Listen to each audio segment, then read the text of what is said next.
मागील वर्षी नांदेड शहरात झालेल्या अतिवृष्टीमुळे एनटीसी मिल एरियातील अनेक घरांमध्ये पुराचे पाणी शिरून संसार उपयोगी साहित्याचे नुकसान झाले होते। या पूरग्रस्तांना अद्याप शासनाचे सानुग्रह अनुदान मिळाले नसल्यामुळे नांदेड शहरातील एनटीसी मिल भागातील पूरग्रस्त नागरिकांनी आज जिल्हाधिकारी कार्यालयावर मोर्चा काढलाय।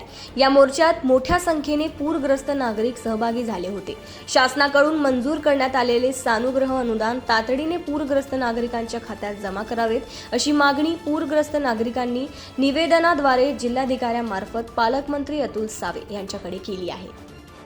हा मोर्चा एनटीसी मिल एरियातील गोरगरीब पूरग्रस्तांचा हा मोर्चा आहे। या मोर्चामध्ये सर्व जाती धर्मांची लोक एकवटून या ठिकाणी आकांताने या ठिकाणी आलेले आहेत।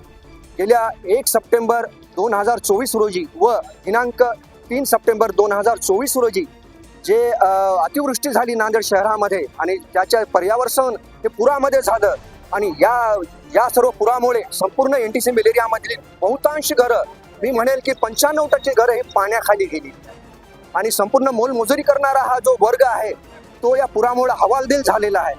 बऱ्याच जणांच्या अंगावर आजही कर्ज झालेली आहेत, पैसे अंगावर झालेली आहेत, त्यामध्ये धान्य गेलेलं आहे वाहून आणि कपडे सुद्धा यांची नासधूस झालेली आहे। गृहोपयोगी सामानांचं सुद्धा नुकसान झालेलं आहे। विद्यार्थ्यांच्या वह्या पुस्तकं यांचं पण नुकसान झालेलं आहे। तर हे सर्व नुकसान होऊन सुद्धा शासनाने आतापर्यंत 1 रुपयाही पूरग्रस्तांच्या खात्यामध्ये जमा केलेला नाही। असं ऐकण्यात येतंय की शहरामधील काही संघटना या पूरग्रस्तांच्या यादीबद्दल आक्षेप घेताना दिसून येतात आणि बारमाही उपोषण करताना दिसून येतात। लोकशाही आहे, त्याने उपोषण केलं पाहिजे असं आमचं ठाम म्हणणं आहे, परंतु गव्हासोबत किडे ही जी म्हण आहे ती यामध्ये येऊ नये असं आमचं मत आहे। कारण एनटीसी मिल एरियातील सर्व पूरग्रस्त हे ओरिजिनल आहे।